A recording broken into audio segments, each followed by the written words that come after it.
A ticking clock. The Iran-Israel nuclear standoff.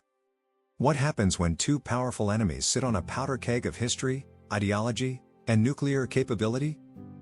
Iran's uranium enrichment is nearing weapons grade. Israel? It's believed to have the bomb, though it won't say it. But are we closer than ever to a real nuclear confrontation? In 1948, Israel was created. This led to opposition from many Arab and Muslim majority states, including Iran. Fast forward to 1979, and the Iranian Revolution. Iran becomes fiercely anti-Israel, dubbing it the Zionist regime. Iran funds and arms groups like Hezbollah, fueling proxy wars in the region. And then there's cyber warfare. Remember Stuxnet? That malware was aimed squarely at Iran's nuclear ambitions. Now, let's talk about Iran's nuclear ambitions. Officially, it claims its program is peaceful. But here's the kicker. They're enriching uranium to 60%, dangerously close to weapons grade. Back in 2015, the JCPOA nuclear deal aimed to limit enrichment and stockpiles. But fast forward to 2018, and the US pulled out of the deal under Trump. Iran? They resumed higher enrichment rapidly.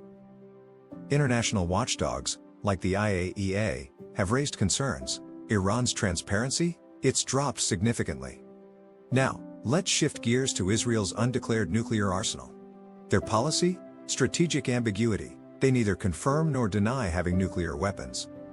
Estimates suggest Israel has around 80 to 90 nuclear warheads, possibly more. With delivery systems like Jericho missiles and submarines, their capabilities are varied and advanced. Israel views a nuclear Iran as an existential threat. They won't sit back quietly. Has the countdown already begun? Tensions are rising every day.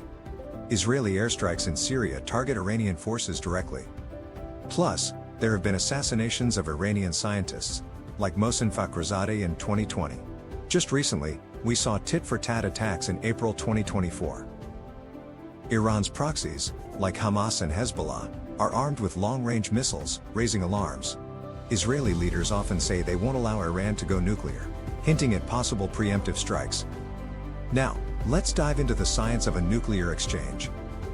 Imagine this. One bomb could obliterate a city the size of Tel Aviv or Tehran. The fallout zones would impact millions, depending on wind patterns and geography. And let's not forget about EMP effects, leading to infrastructure collapse. The global impact would be massive: market crashes, oil supply disruptions, and refugee waves. So, what's the off-ramp? Can we avoid this grim reality? Could new talks in Geneva lead to a breakthrough? Or will the shadows of the past prevail? Will Israel choose cyber alternatives to sabotage rather than open war? And if Iran gets a bomb, will it use it, or leverage it as a deterrent? The world has faced nuclear threats before, but this one is laced with ancient rivalries and ideologies. One miscalculation could change everything. What do you think? Will diplomacy win, or are we inching toward a nuclear showdown?